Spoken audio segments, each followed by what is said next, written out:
Thomas Woodrow Wilson was born in Stanton, Virginia on December 28, 1856. He was the third of four children.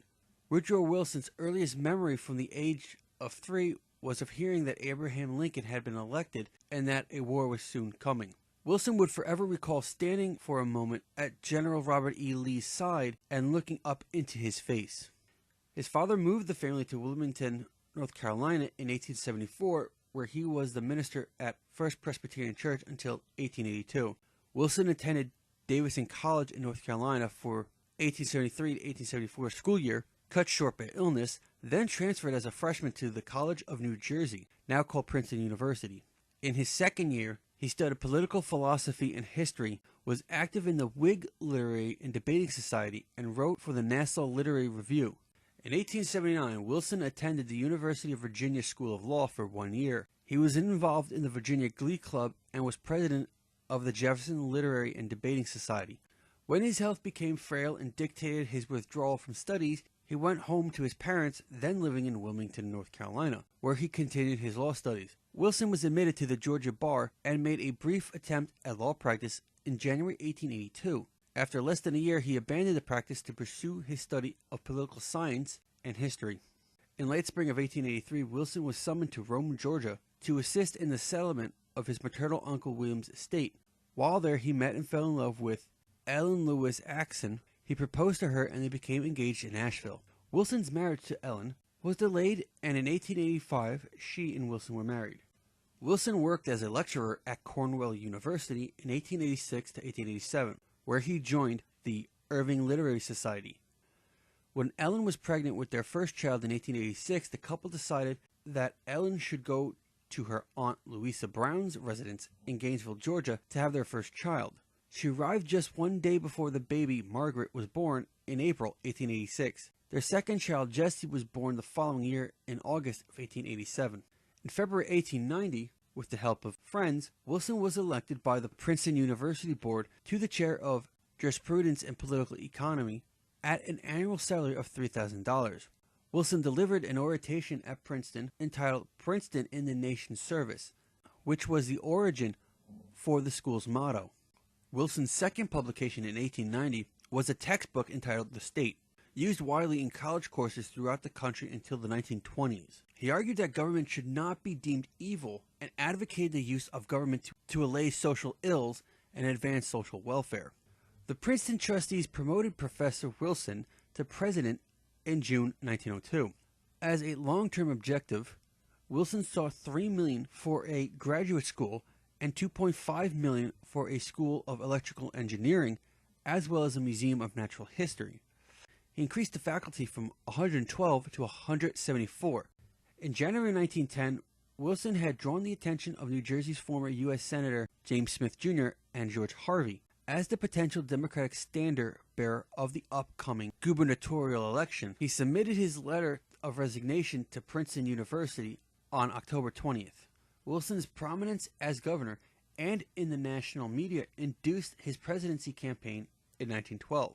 Wilson began a public campaign for the nomination in the South. In Tennessee, the Democratic Party was divided over prohibition.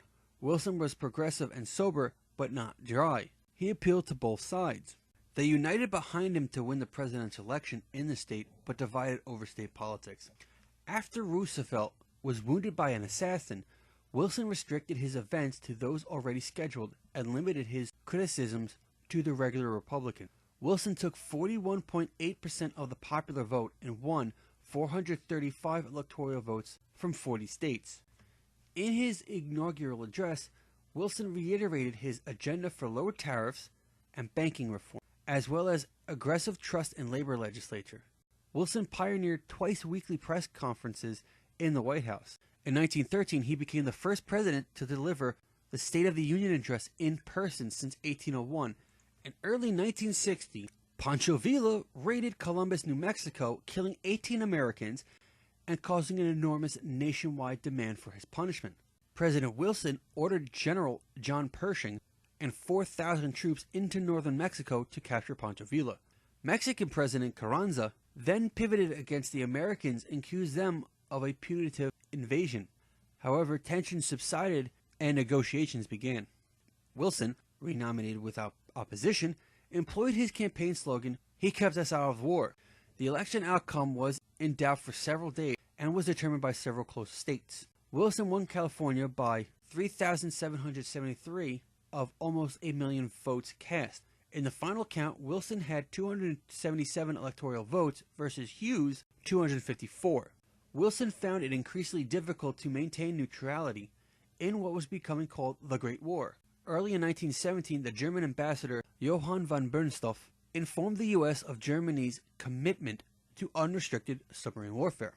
Then came the revelation of the Zimmermann telegram, in which Germany attempted to enlist Mexico as a fighting ally. The president said, "We are the sincere friends of the German people, and earnestly desire to remain at peace with them.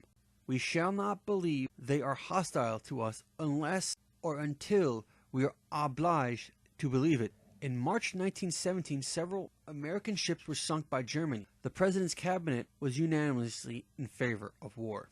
Wilson delivered his war message to a special session of Congress on April 2, 1917, declaring that Germany's latest pronouncement had rendered his armed neutrality policy unattainable, and asking Congress to declare Germany's war stance was an act of war. He proposed the United States enter the war to vindicate principles of peace and justice in the life of the world as against selfish and autocratic power. The German government, Wilson said, means to stir up enemies against us at our very doors. He then also warned that if there should be disloyalty, it will be dealt with a firm hand of repression. Wilson closed with, "The world must be made safe for democracy. We have no selfish ends to serve. We desire no conquest, no dominion. We seek no indemnities for ourselves, no material compensation for the sacrifices we shall freely make." The declaration of war by the United States of America against the German Empire passed Congress by strong bipartisan majority on April 4th, 1917. Wilson refused to make a formal alliance with the British Empire or the French Third Republic, but operated as an informal ally with military cooperation throughout the Supreme War Council in London, England. The U.S. raised a massive army through conscription, and Wilson gave command to General Pershing, with complete authority as to tactics, strategy, and some diplomacy. The Germans launched an offensive at Arras, which prompted an accelerated deployment of troops by Wilson to the Western Front. By August 1918, 1 million U.S. troops had reached France. The Allies initiated a counteroffensive at Somme, and by August the Germans had lost the military initiative, and an Allied victory was in sight. In October came a message from the new German Chancellor, Prince Max of Baden, to Wilson requesting a general armistice. Wilson ignored General Pershing's plea to drop the armistice and instead demanded an unconditional surrender by Germany. When the time came, Wilson spent 6 months in Paris, France, for the peace conference, thereby becoming the first U.S. president to travel to Europe while in office.